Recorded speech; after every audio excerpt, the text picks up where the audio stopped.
नहीं थी तो उनके वित्त मंत्री भामाशाह ने अपनी सारी सुख सुविधा को छोड़कर अपने राजा को स्वयं का धन 25 लाख रुपए और राजकोष में 20,000 अशरफियां देश के लिए अर्पित की, जिससे महाराणा प्रताप ने 12 वर्षों तक अपनी सेना को संगठित किया, सैन्य शक्ति को बढ़ाया और मेवाड़ मातृभूमि को आजाद करवाया। कृपया अब आप सभी 1540 ईस्वी में महाराणा प्रताप का जन्म हुआ था। इस किले की ऊंचाई समुद्र तल से 3,568 फीट की है। इस किले की दीवार 36 किलोमीटर तक फैली हुई है। इस दीवार का नाम ग्रेट वॉल ऑफ चाइना के बाद द्वितीय पायदान पर दर्ज है। इस किले के अंदर 360 प्राचीन मंदिर हैं। उन मंदिरों में से जग प्रसिद्ध महादेव का मंदिर सबसे प्राचीन है। कुंभलगढ़ किला यहाँ से 65 किलोमीटर की दूरी पर है। कृपया अब आप सब पीछे की तरफ राजधानी चित्तौड़गढ़ का है। इसी किले के अंदर महाराणा प्रताप का बचपन बीता था। इस किले की तलहटियों में महाराणा प्रताप ने अपने गुरु से शिक्षा प्राप्त की थी। ये किला 12 वर्ग किलोमीटर में फैला हुआ है।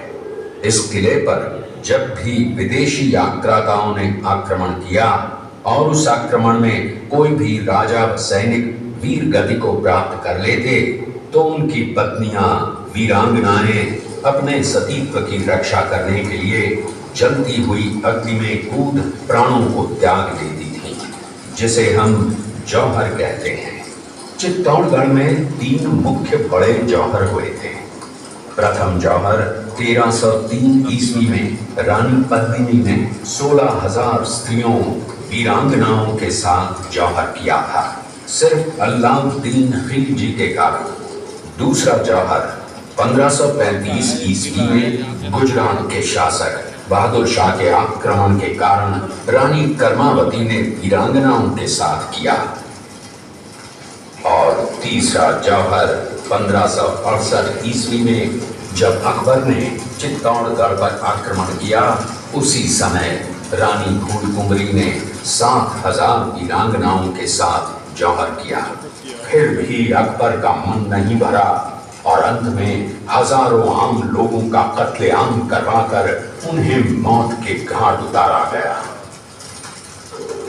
इस किले में देखने योग्य विजय स्तंभ है, कीर्ति स्तंभ, वीरा मंदिर, जैन मंदिर, कालिका माता मंदिर, भामाशाह हवेली, कुंभाश्याम मंदिर, फतेह प्रकाश महल हैं। ये किला यहाँ से 140 किलोमीटर दूरी पर है। ये देखते हुए सभी अतिथि आगे की तरफ चले। ये गांव का दृश्य है। अब्दुल रहीम खान खाना अजमेर का सूबेदार था। जब वो शेरपुर पहुंचा तब इसका पता कुंवर अमर सिंह को चला, जो महाराणा प्रताप के पुत्र थे। अमर सिंह ने शेरपुर छावनी पर अचानक आक्रमण कर दिया। उस आक्रमण में मुगल सेना में भगदड़ मच गई। मुगल सेना को अपनी छावनियों को छोड़कर भागना पड़ा। छावनियों के अंदर से लूटा हुआ माल व अब्दुल रहीम खान खाना, जिसकी बेगम आनी खान को बंदी बनाकर महाराणा प्रताप के सामने पेश किया गया। तब अमर सिंह पर महाराणा प्रताप क्रोधित हुए और कहा, जहां से इस नारी को बंदी बनाकर लाए हो, इसे पुनः ससम्मान लौटा कर आओ। महाराणा प्रताप ने कहा, हमें नारी से कोई दुश्मनी नहीं है, हमें तो देश विद्रोहियों से दुश्मनी है, जिन्होंने चारों तरफ आतंक फैलाया है। महाराणा प्रताप के आदेश का पालन करते हुए कुंवर अमर सिंह ने उस मुगल नारी को ससम्मान छावनी तक पहुंचाया। इस प्रकार महाराणा प्रताप ने अपने क्षत्रिय राजपूत धर्म का पालन किया और पराई स्त्रियों को मां, बेटी और बहन का दर्जा दिया। ये है महाराणा प्रताप का चरित्र और नैतिक उदारता का परिचय। ये देखते हुए सभी अतिथि आगे की तरफ चले। चित्तौड़गढ़ का दृश्य देखा। उसी किले के अंदर की ये घटना है। मेवाड़ की एक ऐसी मां थी जिसने अपने पुत्र का बलिदान देकर राजवंश की रक्षा की थी। उस मां का नाम पन्ना धाय था। पन्ना धाय जाति से गुर्जर थी। वो एक राजकुमार की धाई मां थी। दूसरी तरफ हाथ में तलवार लिए खड़ा ये बनवीर सिंह एक दासी पुत्र है। ये कुंवर उदय सिंह की हत्या करके मेवाड़ की राजगद्दी प्राप्त करना चाहता था। एक रात्रि बनवीर सिंह को मौका मिला। वो राजकुमार उदय सिंह के बड़े भाई विक्रमादित्य सिंह की हत्या करके राजमहल की तरफ आगे बढ़ा। इसकी सूचना पन्ना धाय को लग गई। कुछ समय तक पन्ना धाय चिंतित हुई। तभी पन्ना धाय ने अपने पुत्र चंदन को राजसी कपड़े पहनाकर पलंग पर सुला दिया और उदय सिंह को एक टोकरी के अंदर छिपाकर पत्तों से ढक के महल के बाहर निकालकर गुप्त रास्ते से कुंभलगढ़ भेज दिया। बनवीर सिंह जब तलवार लेकर राजकक्ष में आया तो उसने पन्ना धाय से कड़क आवाज में उदय सिंह के लिए पूछा तो पन्ना धाय ने चंदन की तरफ इशारा किया। बनवीर ने चंदन को उदय सिंह समझकर चंदन की हत्या कर दी और ये समझने लगा कि मैंने राजकुंवर उदय सिंह को मार दिया।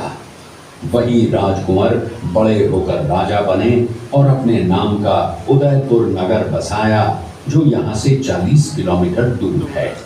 और उन्हीं के पुत्र महाराणा प्रताप हुए जिन्होंने हल्दी घाटी का युद्ध लड़ा और आज हम लोग उनका इतिहास यहाँ पर देख रहे हैं। ये देखते हुए सभी अतिथि आगे की तरफ चले।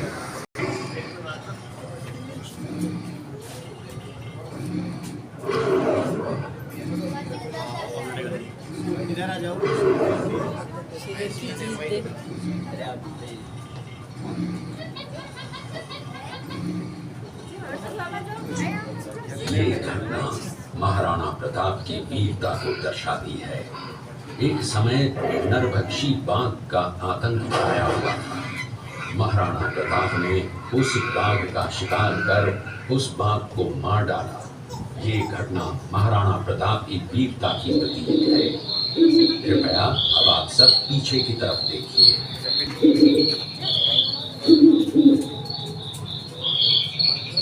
इस दृश्य में देखिए महाराणा प्रताप अपनी प्रतिज्ञा का पालन करते हुए। महाराणा प्रताप ने प्रतिज्ञा की थी कि जब तक अपनी मातृभूमि को शत्रुओं से मुक्त नहीं करा लेता तब तक न तो मैं महलों में रहूंगा, न किसी धातु के पात्र में भोजन करूंगा, न किसी गद्दी के बिछौने पर सोऊंगा। पत्ते ही भोजन के पात्र होंगे, जमीन ही बिछौना होगा।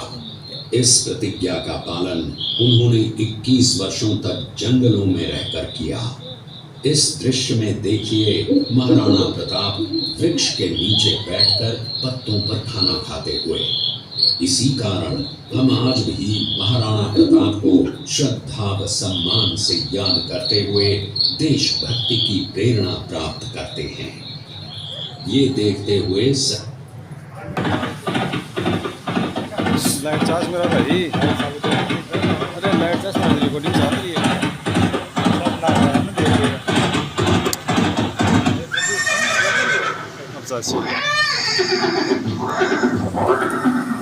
ये दृश्य महाराणा प्रताप और सुविख्यात स्वामी भक्त घोड़े चेतक के अंतिम मिलन का है। हल्दी घाटी युद्ध के बाद चेतक घोड़े ने 22 फीट के एक बरसाती नाले को पार किया। ये उसी समय का दृश्य है। पास में खड़े महाराणा प्रताप के छोटे भाई शक्ति सिंह हैं, जो पहले मुगल सेना में थे। बाद में वो महाराणा प्रताप की तरफ आए, माफी मांगी और अपना घोड़ा महाराणा प्रताप को दिया। ये देखते हुए सभी अतिथि आगे की तरफ चले। रणनीतियां बना देते हैं, प्लानिंग करते हुए। चलो ठीक है।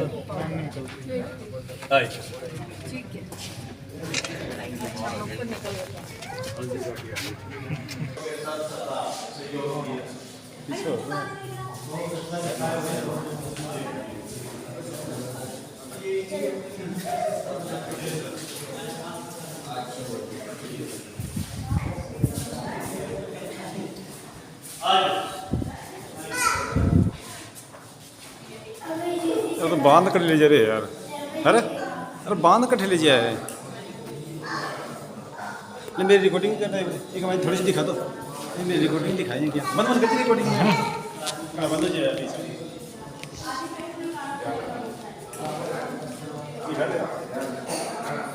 बैक सीट कर दे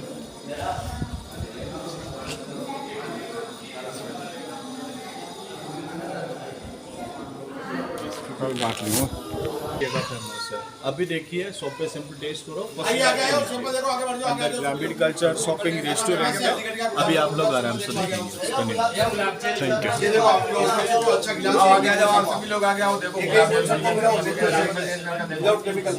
यू और ये शरबत की बोतल आएगी 150 की बोतल और ये रोज वाटर आएगा आंखों में डाल के पूजा सब में कमाता है गुलाब जामुन ये लेडीज क्या है कैसे रोटी है 50 ये चेहरे पे लगा